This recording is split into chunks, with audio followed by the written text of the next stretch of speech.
Pilik mata. Nag-aalon. Nagpa-Michael Jackson yung pilik mata. The Backyard Truths. The Backyard Truths. The Backyard Truths. The Backyard Mothers. Yung wife ko, pare, minsan may isang beses pinatawag ako niyan. Dahil nga doon sa anak namin, sa panganay namin. Kasi 13 years old na yung panganay namin. Oo, so medyo mahilig na siya mag-explore.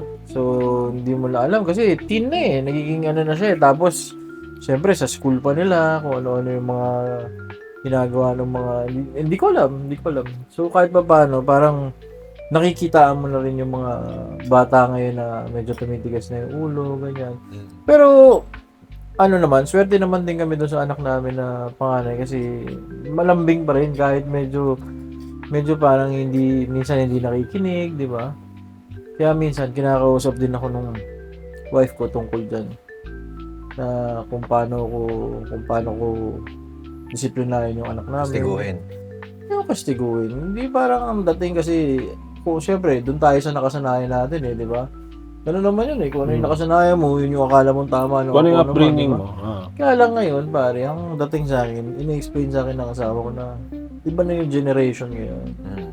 So, iba yung generation ngayon sa generation natin dati. Kaya lang, kasi ako, subok ko yung generation dati. Kumbaga sa generation ngayon, di ba? So, ngayon, medyo ako yung papa na tough love. Ganun ako, pare. Tapos ako, iniinganyo ko ng sports, ganyan. Tapos, yung mga gaming hours niya, mga phone hours, ganyan. Talaga may oras. Naka-schedule, pare. Naka-schedule yan. So, tas, talaga ako? Ako yung nagpo-push talaga na kung ano yung mga activities, ganyan. Go, sige. Basta magkaroon siya ng activity everyday. Kaya lang, minsan nagagalit din naman ako sa nanay niya. Minsan kasi pag halimbawa hindi ako pumayag, minsan yung nanay niya. Pagka narinig kong may bubulong sa nanay niya, kakausapin din naman ako ng nanay niya. Nasabihin ko, hindi ako pumayag. Ganito. So, naman kami nung wife ko na pag no sa akin, no din sa kanya. Pag yes sa akin, yes sa kanya. So, ganun. Medyo firm kami doon. Kaya lang, talagang pagka-teenager na medyo may pagkatigasan ng ulo. Kasi yan na rin yung stage na naghahanap sila ng identity. Yes, so Nagkakaroon na rin sila ng sarili nilang, tinatry na nilang Nag-explore na. mag-explore, Yes, so mag-isip, make decisions on their own, Oo. pilitin ng mga bagay na usually Oo. mama says, daddy says, susundin. alam mo bang may sinend nga ako dyan na parang may sinend ako sa kanya. Napanood ko lang din naman na kung ano man yung story, pero AI. Tapos nabasa ko dun sa phone niya. Parang sabi niya, dude, you know what my papa sent it to me? Sabi niya nga, guys, parang it's an AI, ganyan. Ano ko na, parang sa kanila, yung parang yung AI na yung pero hindi nila nakukuha yung totoong meaning nung sinend ko. Kumbaga sa akin ako, tinatamaan ako dun sa meaning. Kahit AI yun. Kasi yung meaning yung importante para sa akin, hindi yung graphics. Naiintindihan mo kasi. Oo. Yung tingin pala sa'yo, parang ang tanda mo kasi naluloko ka ng AI. Parang gano'n na labas. Tapos masakta pa doon, dude. Parang gano'n. Oo, Bro. parang gano'n na labas. So, medyo parang, Parang ang dating ba is parang, you dude, yung gano'n? hindi, yung kausap niya, sa kausap niya. Kasi, oo. na yung papa ko nag-send sa akin ng ganito. Parang AI. Ano ba? Baduy. So, kasi hindi niya, sa akin, yung message mismo, hindi yung graphics. Mensahe. Oo, kasi sila, pare, pag nag-usap, pare, ewan ko ba sa mga bata ngayon, parang... Malayo. Oo. Sobrang layo. Malay. Tsaka, talagang more on computer gaming talaga sila. Yung talagang Roblox, pare. Isipin mo, iingi ng pera, sabihin, bibili ng O kaya sabihin niya, Bibili ng Robux. oo, mga gano'n, Yun ang pare. tawag doon. Oo, tapos, albawa, meron silang, may pera siya, nakuha niya sa lolo niya. Sabihin niya dun sa mama niya, can I buy this? I have money. Gano'n. So, kung minsan ako, yung nanay niya, okay, hindi. Ako hindi eh. Hindi, syempre. Oo. talagang pinapaunawa ko sa kanya na, okay mo, gano'n kahirap nakitain yung ganito, na ganyan. Tapos diyan mo lang gagastusin na. Alam mo yung naging buhay dati talaga eh, no? Pero isipin hindi mo, naman, kaya rin ano naman ba ako yung nandito. ginagawa mo dati nung same age kayo? Kaya din naman ako nandito ngayon dahil kasi iba naman yung buhay dati na Oo. gusto kong iparana sa kanya ngayon. Yun Siguro naman ganun din yung feeling ng parents natin. Dati, no? Kaya alam, siyempre, di ba? Kasi Malamang pa-evolve ng pa-evolve eh. Kumbaga, yung sinasabi kasi ni Jerome siguro, ano ba tawag dito? Nawala tuloy ako. Pero, hindi, yung, kumbaga gusto niya ipaintindi. Power off! Ay, wait lang. Kumbaga gusto niya ipaintindi doon sa anak niya na kahit hindi niya i-explain ng harapan, yung sinan niya na AI na yon, akala niya siguro, Well, yun naman yung May- intent. Yun naman kaso nga lang, hindi nga. Hindi nga. Dahil nga sa panahon ngayon, sa mga bata, laking cellphone, Oo. laking kesyo ganyan, kesyo iPad. Isipin mo laking- naman yung Roblox tayo wala. nila. Yung Roblox nila, Counter-Strike natin yun. Di ba? Isipin Oo. mo yun. Or Dota. Hanggang gabi pa Or yun. Dota. Hanggang madaling Hindi, pare. araw ang Counter-Strike. Hindi, baka yung Roblox nila, snake lang natin yun. Siguro. Tsaka tsaka ang pinaka-cellphone natin dati computer talaga. Pero Diba? isipin mo dati, madali, mag-alas 12 na, nasa Totoo. computer shop ka pa.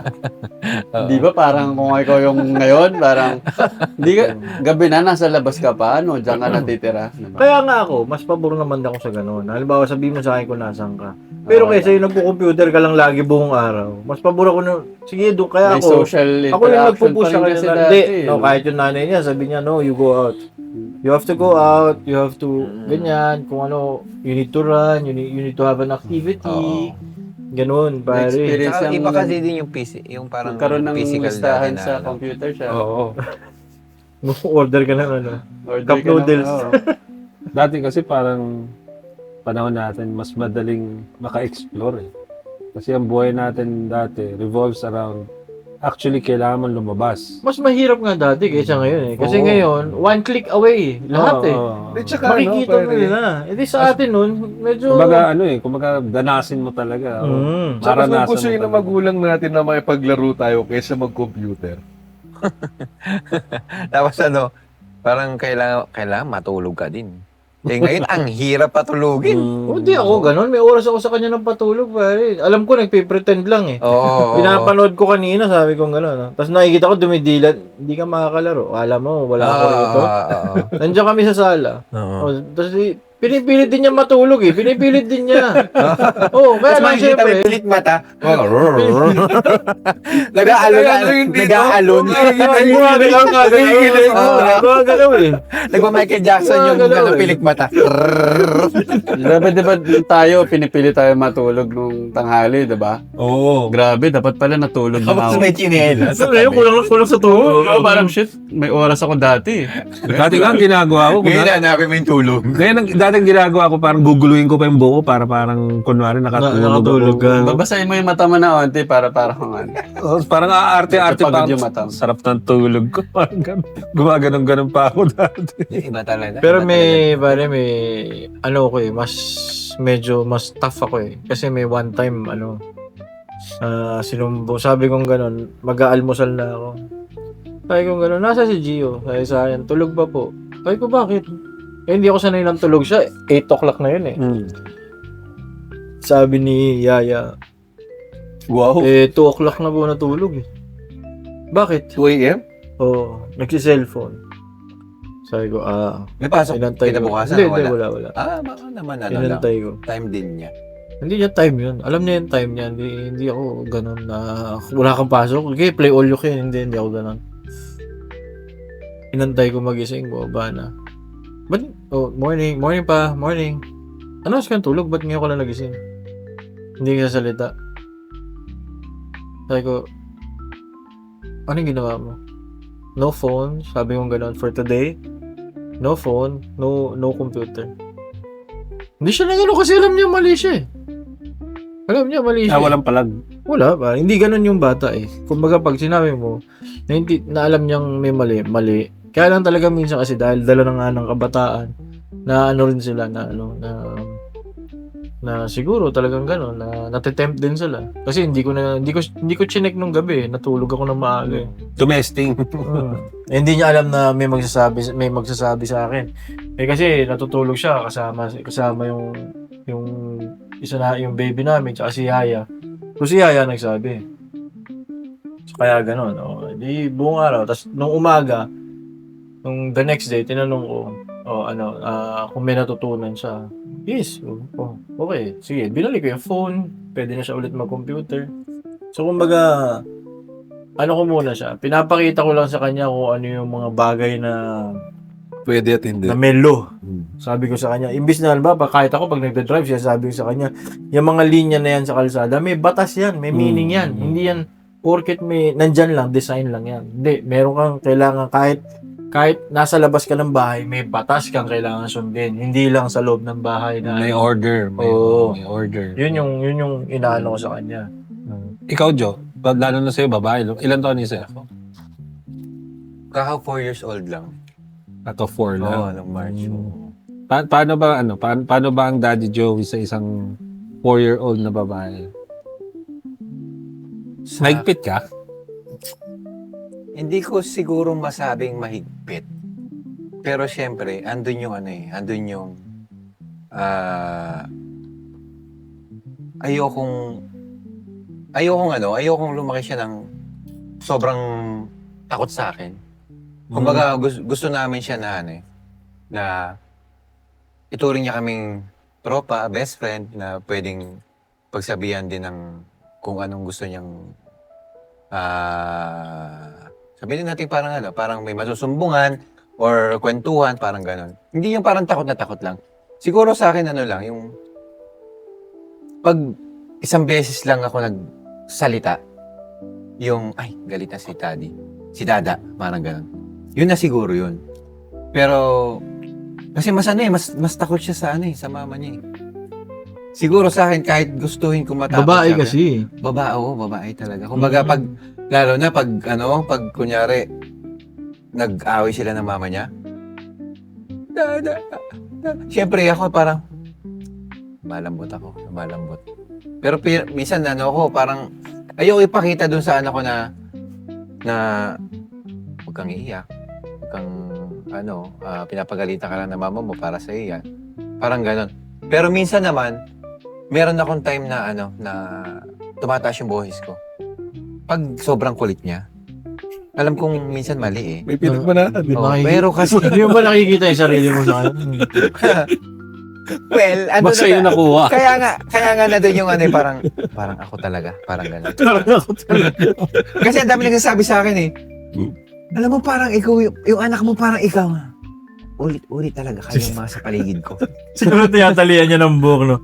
May anak, may hindi ka din, ha? Parang Kulit mo, ha? Kumbaga parang sa akin sobrang ngayon hindi ko siya masasabi na kailangan ko siyang higpitan.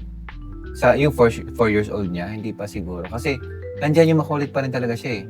Yung hindi pa ayun tama nga yung sinabi baby pa rin yan, ba? Tama yung sinabi ng asawa ko na hindi pa lahat naiintindihan ng anak natin.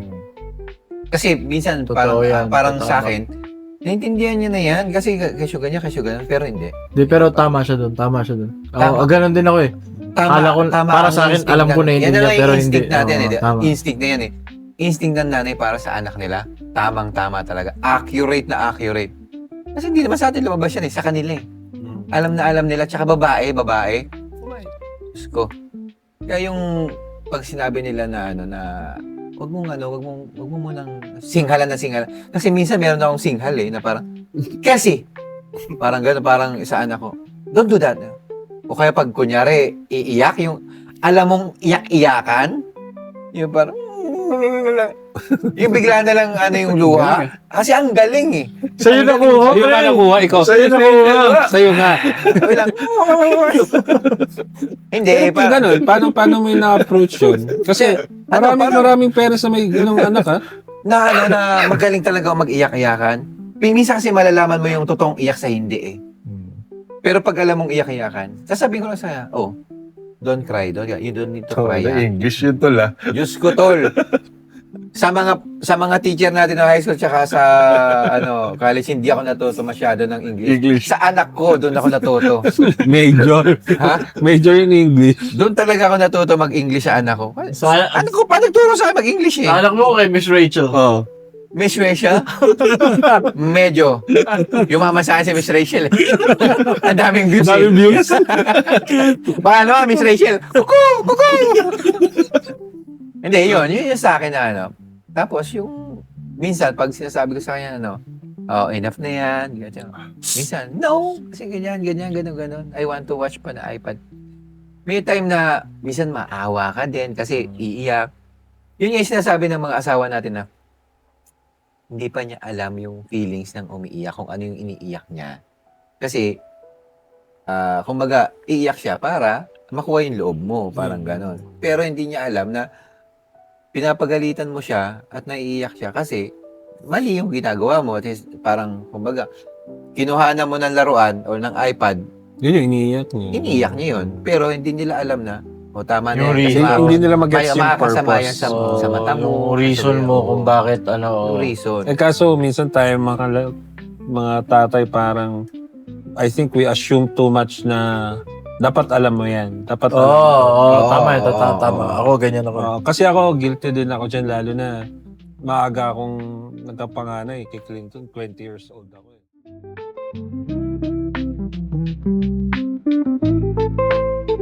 The Backyard Truths. The Backyard Truths. The Backyard